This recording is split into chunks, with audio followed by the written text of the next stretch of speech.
What's going on, guys? Welcome to your first project. So I wanted to do something pretty simple, but something that's pretty common for the first project of the course. And we're going to do a form validator. So we're going to do some client-side form validation.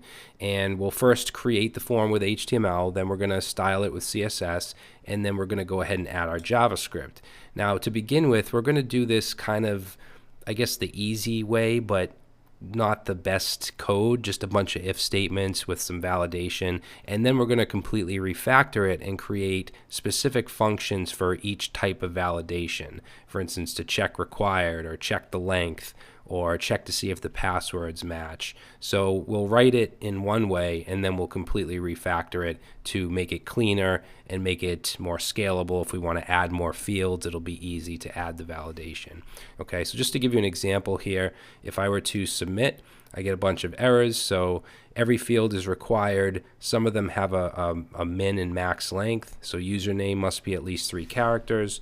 So if I type in Brad and submit, you'll see that that's now highlighted green, which means that it passed.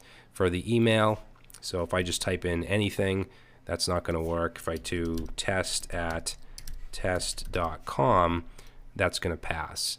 Now for the password, it has to be at least 6 characters. If I do, let's do 3 characters and submit, you'll see it still get that error. Also, the passwords don't match, and they have to. So let's do 3, 4, 5, 6, 1, 2, 3, 4, 5, 6, submit, and now they both pass.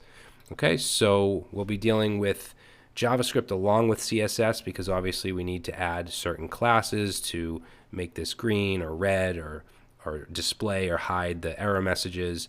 So we're going to go ahead and get started.